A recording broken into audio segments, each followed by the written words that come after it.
Lucas, capítulo 24, de 13 a 25. Nesse texto está o relato chamado Caminho de Emaús.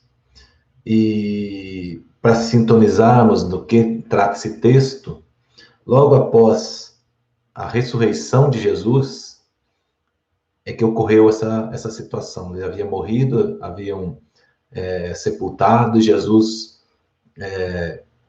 já havia ressuscitado. E aí foi quando ocorreu esse texto, o que está relatado nesse texto, que diz assim, Lucas capítulo 24, do verso 13 ao 25. Naquele mesmo dia, dois deles estavam indo para um povoado chamado Emaús, a 11 quilômetros de Jerusalém. No caminho, conversavam a respeito de tudo o que havia acontecido. Enquanto conversavam, discutiam, o próprio Jesus se aproximou deles e começou a caminhar com eles. Mas os olhos deles foram impedidos de reconhecê-lo. Ele lhes perguntou: sobre o que vocês estão discutindo enquanto caminham? Eles pararam com os rostos entristecidos. Um deles, chamado Cleópas, perguntou: você é o único visitante em Jerusalém que não sabe das coisas que ali acontecem nesses dias? Que coisas? Perguntou ele. O que aconteceu com Jesus de Nazaré? Responderam eles. Ele era um profeta poderoso em palavras e em obras diante de Deus e todo o povo. Os chefes dos sacerdotes e as nossas autoridades o entregaram para ser condenado à morte e o crucificaram. E nós esperávamos que era ele que ia trazer a redenção a Israel. E hoje é o terceiro dia desde que tudo isso aconteceu. Algumas das mulheres entre nós nos deram um susto hoje. Foram de manhã bem cedo ao sepulcro e não acharam o corpo dele.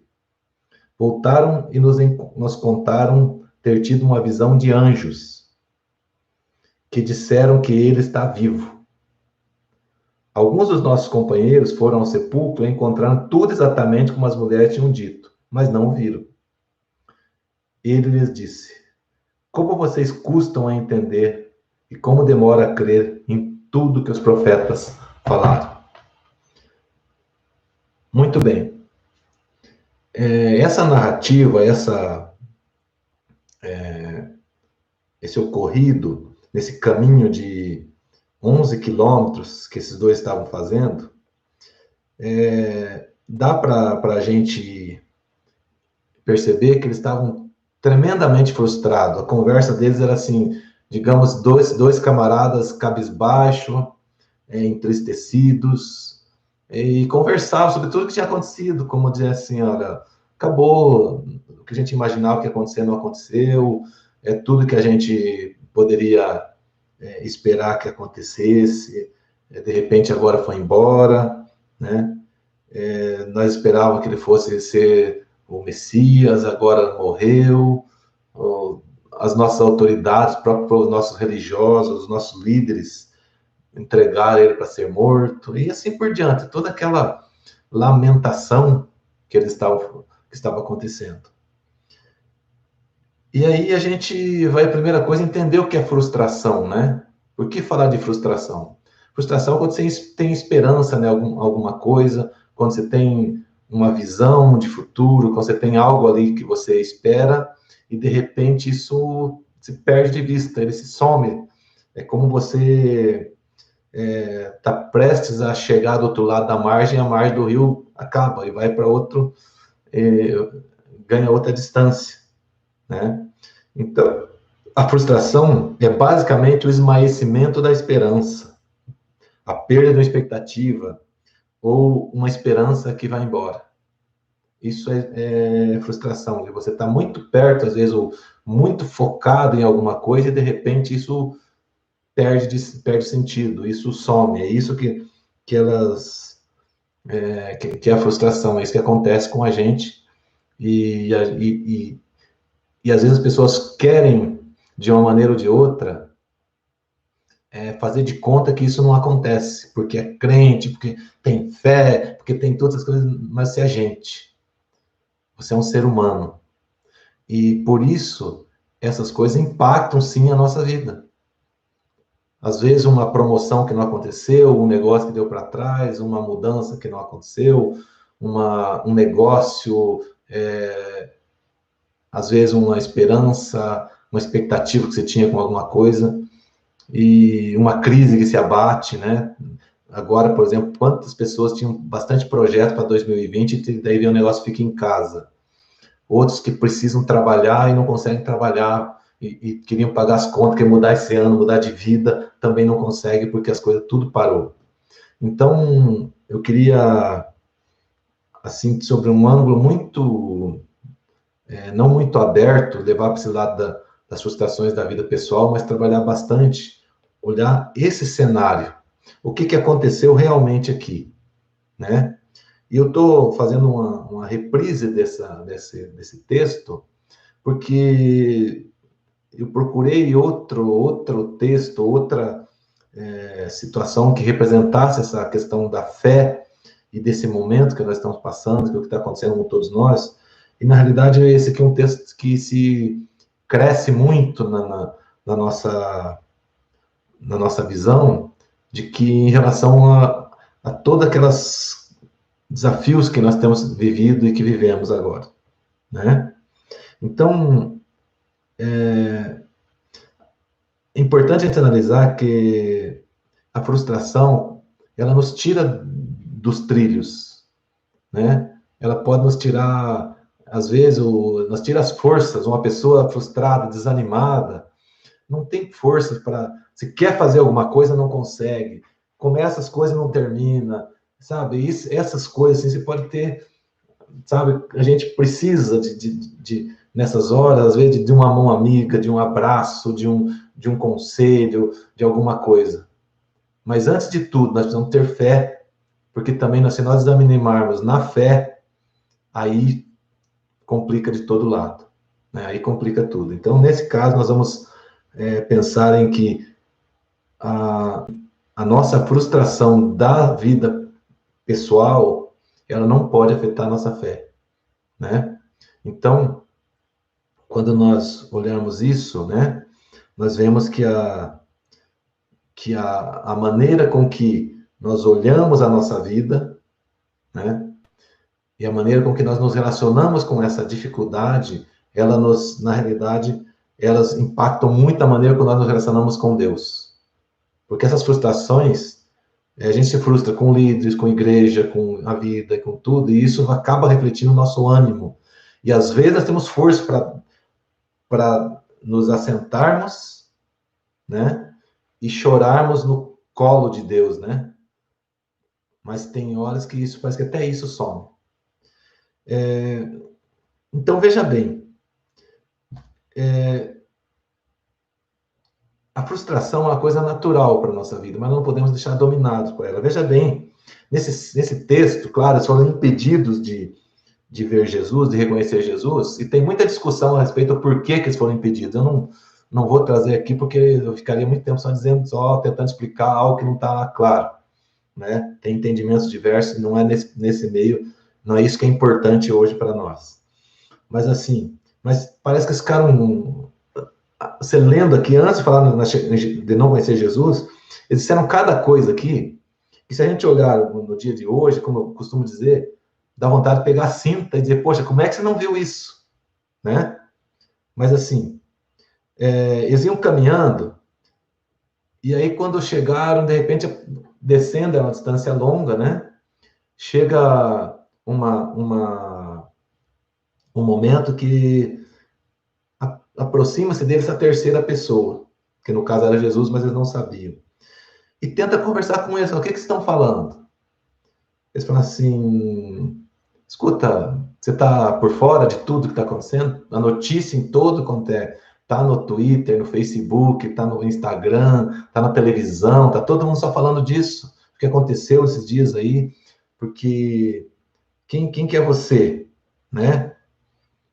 Aí, quando explicaram para ele o que estava acontecendo, está lá no verso 21, o sintoma do que é a frustração. Onde ele fala assim, e nós esperávamos. Já vê o verbo esperar no passado. Já desistiu. Esperávamos, quer dizer, eu não espero mais. esperavam que ele ia trazer redenção a Israel. E hoje é o terceiro dia desde que isso aconteceu. Quer dizer, eles já disseram assim, nós perdemos a esperança, né? E quando nós vamos, só para relembrar para vocês, o que é o conceito de fé?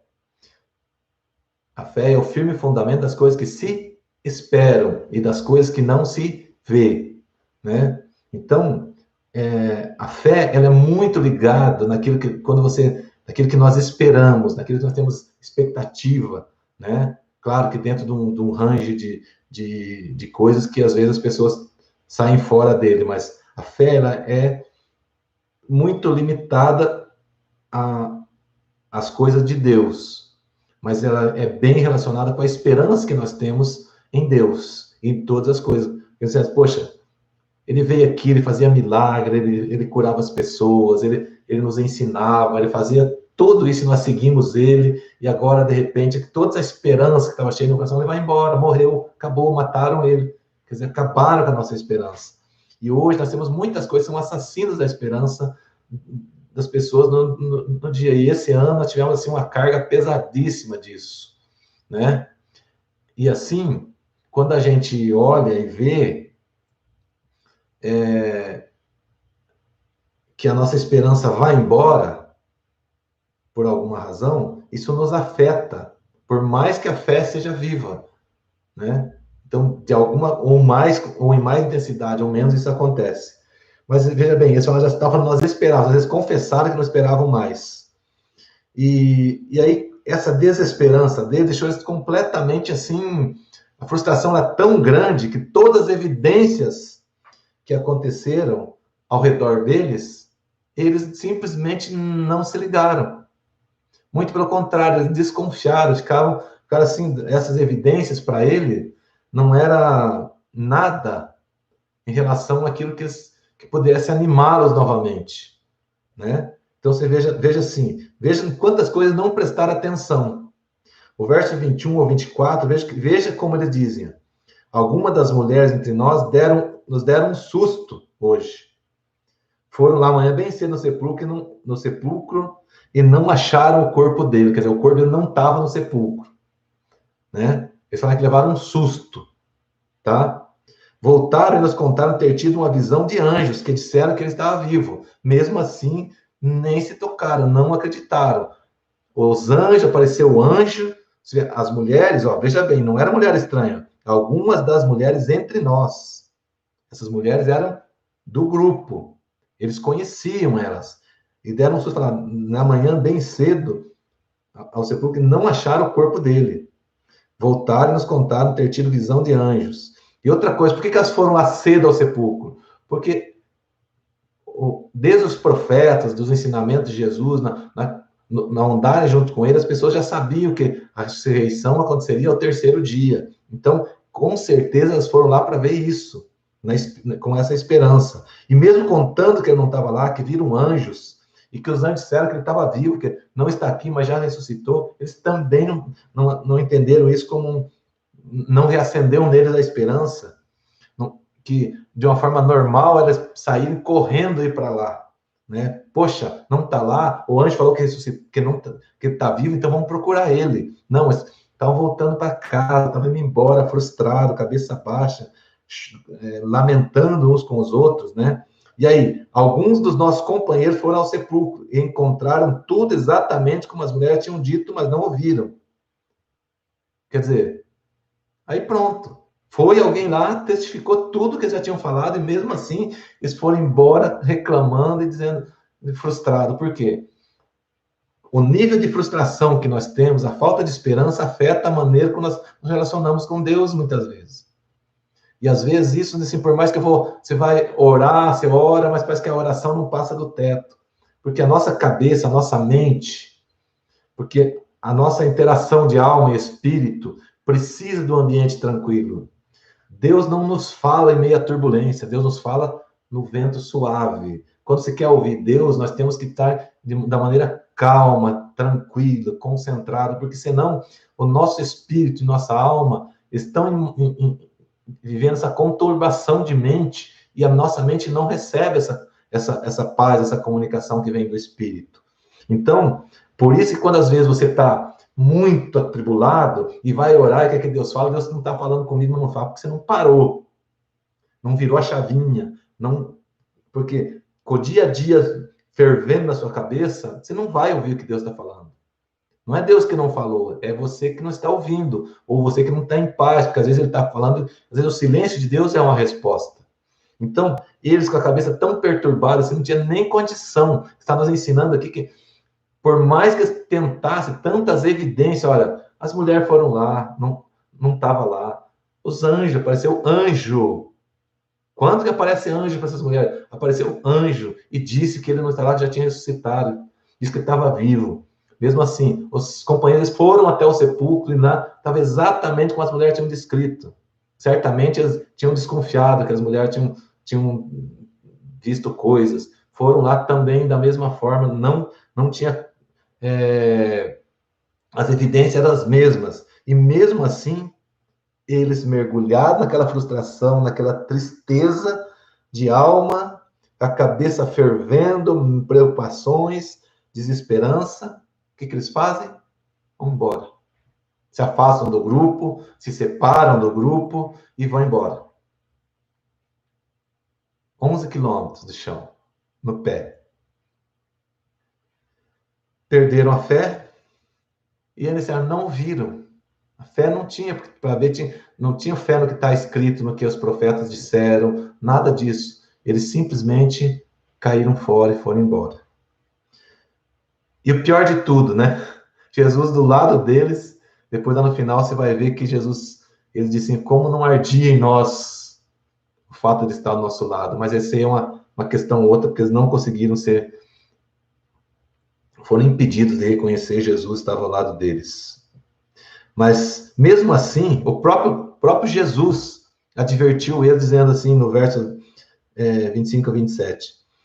Ele disse, como vocês custam entender e como demoram a crer tudo que os profetas falaram, quer dizer, vocês foram ensinados, está escrito tudo isso que está acontecendo. Vocês não deviam Cristo sofrer estas coisas para entrar na sua glória?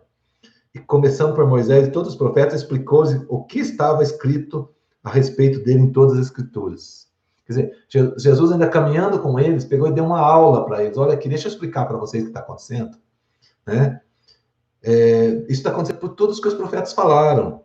E que ele deveria sofrer essas coisas para entrar na sua glória. Está escrito isso. Então, por que vocês estão tão frustrados assim? Vocês não conhecem o que está escrito? Porque às vezes a gente passa por problemas difíceis e não consegue restabelecer a nossa fé por não ter conhecimento de como isso se processa dentro de nós. Como eu falei agora, uma mente perturbada pelo dia a dia, fervendo no dia a dia, muito dificilmente você vai conseguir ouvir Deus falar contigo. Por isso, quando Jesus falou, quando você for orar, fala no teu quarto, fecha a porta e fica lá. Na verdade, o que ele disse? Se acalme, sossega, encha teu coração, pare, ficar pedindo a Deus as coisas, naquela turbulência do dia a dia, a frustração te mata. Essa perturbação de mente, que é a correria da vida, ela atrapalha teu relacionamento com Deus. Então Jesus diz assim, pega, entra no teu quarto, vai lá, melhor dizendo, arruma um cantinho sossegado, aquieta teu coração, aquieta tua mente, porque alma é mente, né? A alma nossa é como a nossa mente perturbada com as coisas do dia a dia, a nossa alma não tem essa intersecção com o Espírito da maneira como precisa, né? E o Espírito Santo fala em nós através do nosso espírito, e nós entendemos isso através da nossa alma, que aí expressa através do nosso entendimento. Entendeu? Então, essas pessoas aqui, elas não estavam entendendo nada, elas estavam aflitas, estavam angustiadas de tal forma que suas mentes tudo que deram de evidência, sequer lembraram do que estava escrito, que receberam ensinamentos do que os profetas, que nessa região ali, todos eles eram pessoas conhecedoras do evangelho, da história dos profetas, estavam conhecendo o evangelho de Cristo, mas já tinham muito conhecimento da lei dos profetas. Eles conheciam, é uma região de judeus que passam por rituais muito firmes de aprendizado das leis, de estudo dos profetas em toda aquela região e até hoje, né? E eles não deviam, Cristo ia passar por isso, vocês que não viram, né? A frustração e a desesperança os cegou tanto que foram dominados pela frustração e por essa desesperança. Eles foram dominados. Tudo que falasse para eles não adiantava nada.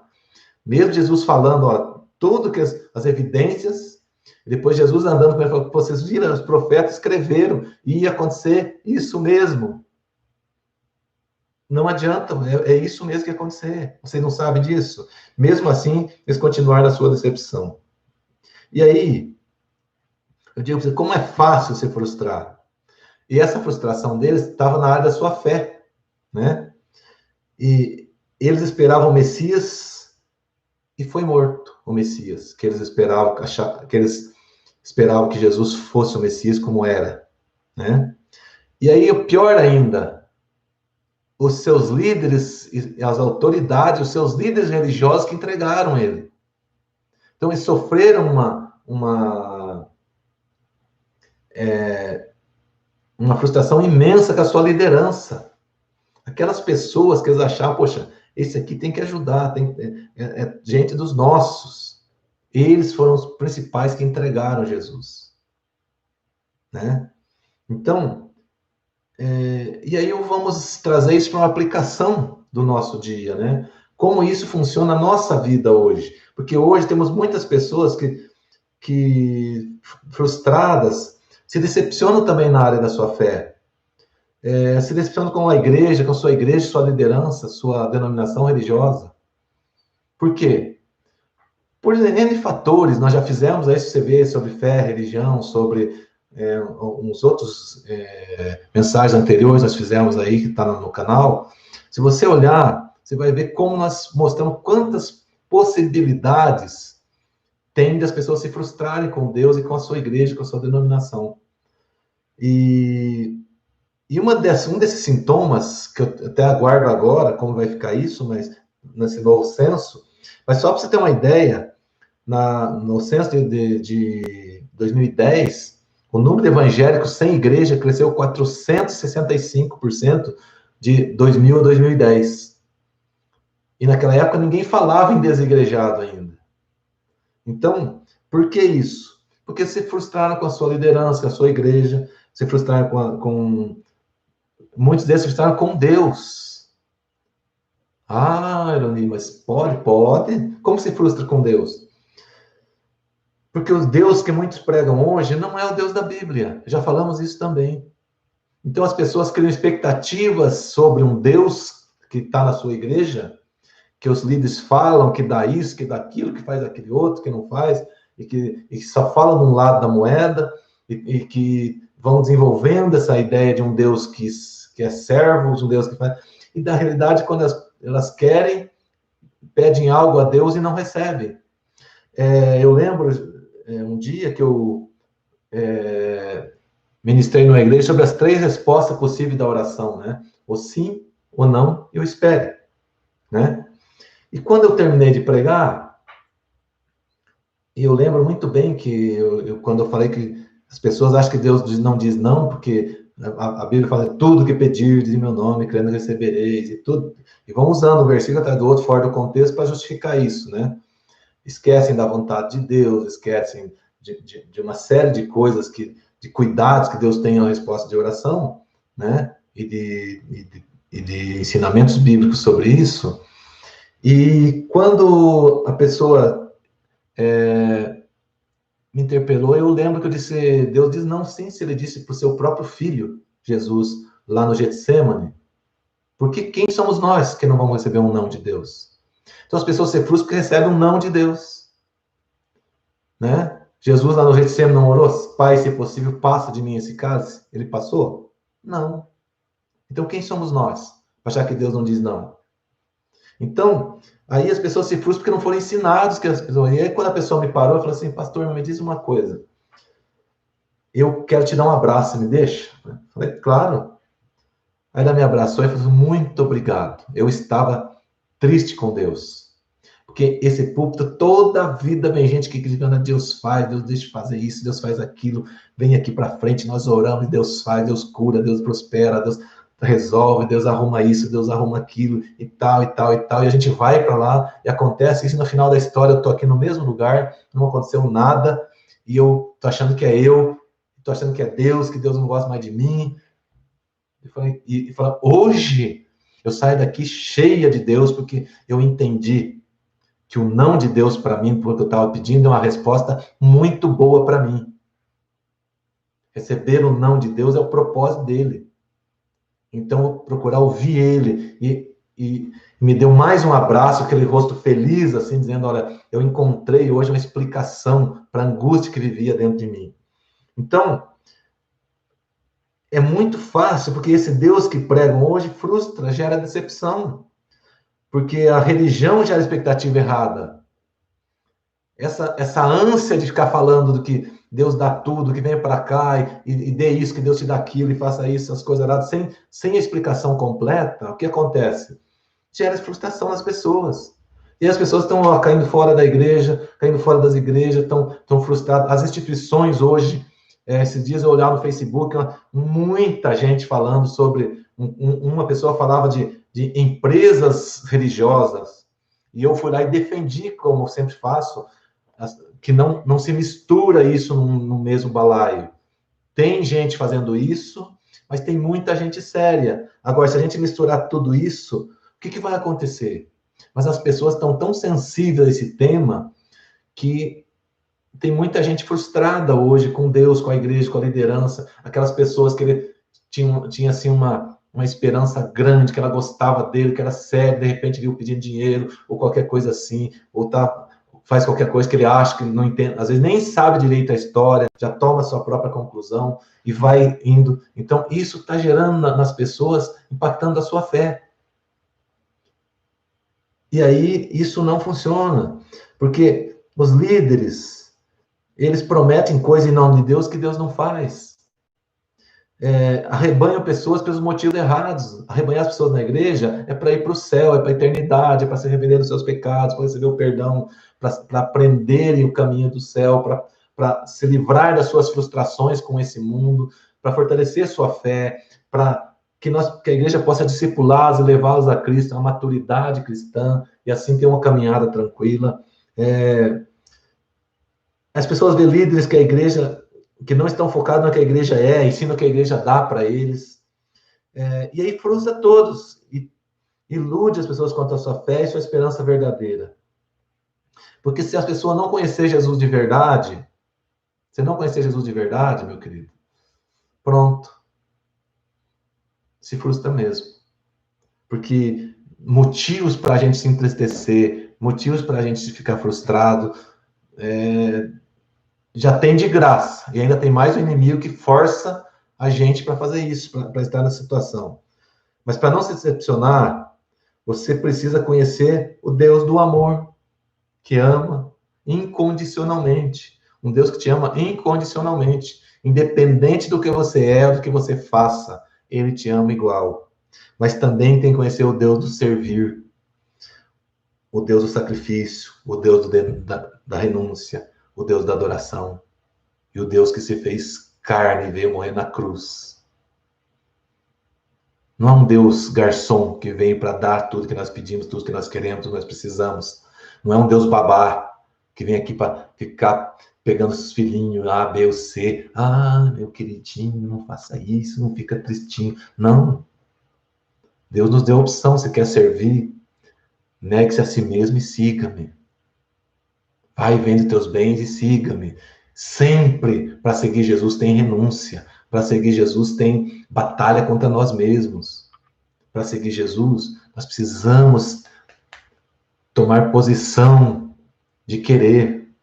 Eu já falei aqui várias vezes, porque para os céus precisa querer, e precisa querer muito para ir. Para o inferno vai sem querer mesmo. Vai de arrasto.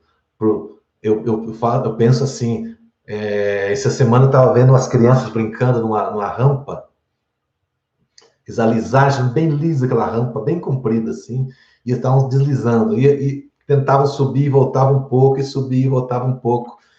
E para ir para baixo era só sentar que ia embora. Aí eu estava olhando aí pensando, para o céu é bem desse jeito. A gente batalha, batalha, batalha, batalha, batalha, mas se você descuidar um pouquinho, você escorrega, é muito. A nossa tendência natural é descer ladeira abaixo.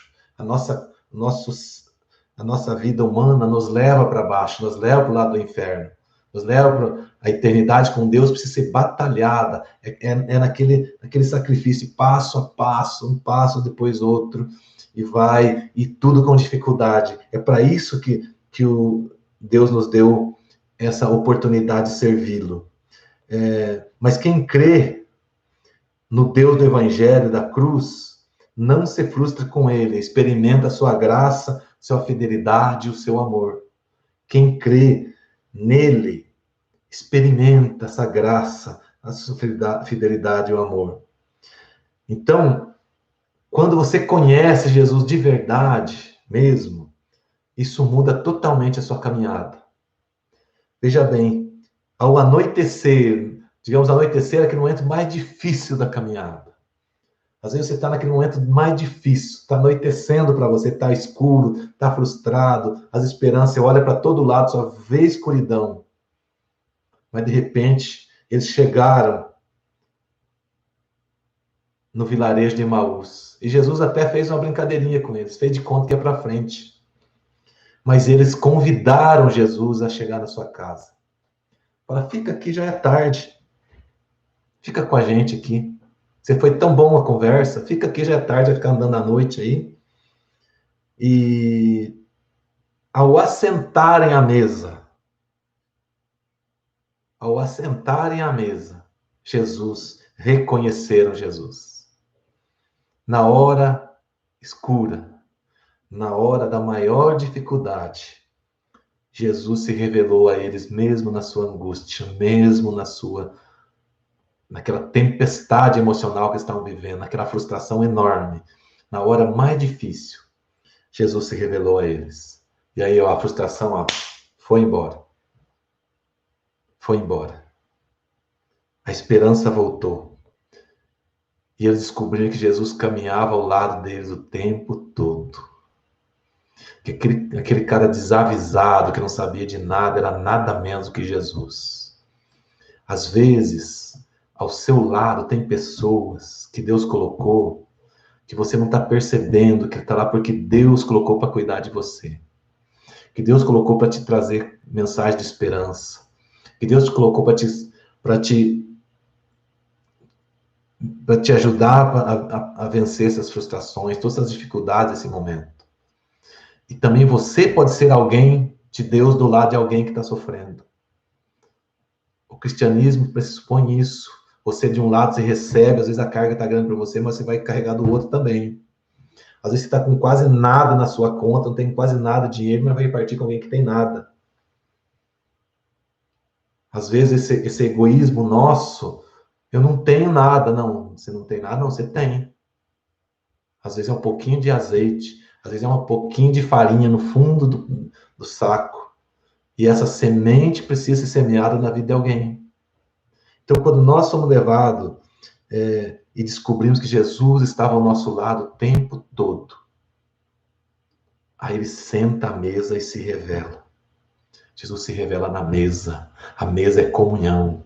A mesa é o símbolo de comunhão. A mesa é o símbolo de congregar. A mesa é o símbolo de estar junto com os irmãos. A mesa é o símbolo maior da comunhão de Cristo com a igreja. Então, Cristo, em um momento essencial, ele senta eles à mesa e se revela a eles. Às vezes você não está sentindo Jesus se revelar na sua vida porque você não sentou à mesa com ele. Você se afastou da mesa com ele. Você precisa estar à mesa com Jesus. E aí eles disseram assim: porventura não ardia em nossos corações enquanto ele nos falava as escrituras no caminho? Que tal você depois assim dizer: meu Senhor, Como Deus falou comigo e eu não percebi. Como Deus colocou pessoas ao meu lado para me cuidar. Como Deus me falou para me cuidar de fulano, me ajudar, ciclano nesse momento, e eu não prestei atenção. Porque às vezes você está aí frustrado, só querendo ser ajudado. Mas talvez você tenha uma outra, você precisa ser ajudado numa área, na outra você pode ser ajuda. Você pode ser o socorro de alguém, você pode ser a mão de Deus na vida de alguém. Você pode estar frustrado com a vida, com a igreja, o pastor, com Deus. É a hora de prestar atenção nas evidências ao seu redor. Quantas coisas boas aconteceram? Quantas vezes você já experimentou Deus de verdade? Quantos sinais de Deus na sua vida aconteceram na sua vida, na sua família, os seus filhos, que às vezes aquele dia que você não tinha mais esperança nos teus filhos, e de repente Deus botou uma mão lá e arrancou de onde eles estavam e colocou eles num lugar seguro, porque você não tinha mais esperança, mas Jesus caminhava ao seu lado. Ele sentia seu gemido, a sua frustração. Às vezes, aquele dia que você não tinha mais nada e de repente Deus mandou alguém te trazer algo. Deus mandou alguém lá no seu negócio, no seu emprego e te trouxe algo. Então é esse Deus. Nós não servimos a Deus por interesse, mas servimos a Deus por confiança. Nós caminhamos com Jesus porque com Ele, quando a noite vem, Ele se revela. Muito mais, porque durante o dia Ele às vezes deixa nós viver nossa frustração, deixa nós reclamar, mas de repente na noite escurece. É só preciso dizer, vem pousar na nossa casa, vem aqui na nossa mesa. Eu quero participar dessa mesa contigo. E aí ele vem e se revela de maneira espetacular na sua vida, na sua casa, e muda completamente o cenário. E aí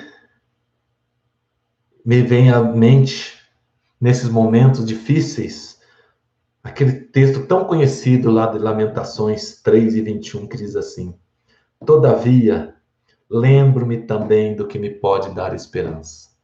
Com certeza na tua vida tem muitas coisas que já viveu que te faz viver de novo a esperança. Viver de novo, vencer essa frustração. E ainda esse texto completa: graças ao grande amor do Senhor é que não somos consumidos, pois as suas misericórdias são inesgotáveis. Renova-se a cada manhã. Grande é a sua fidelidade. Ele é fiel conosco todos os dias. Ele não nos desampara. Às vezes ele deixa que nós passamos uma lição pesada, mas não nos deixa só. E aí, Jesus sabe o momento certo. Jesus sabe quem ele precisa socorrer, quem e quando e onde. Se ele hoje acha que tem que intervir na sua casa, hoje, ele vai lá, é lá que ele vai intervir. Eu vou encerrar aqui mostrando para vocês como Jesus sabe aonde interferir. No verso 33 desse texto diz assim: que eles levantaram e voltaram imediatamente para Jerusalém. Já não era mais noite, aí saíram, Jesus veio, vamos lá. E ali encontraram os 11 e os que estavam com eles reunidos.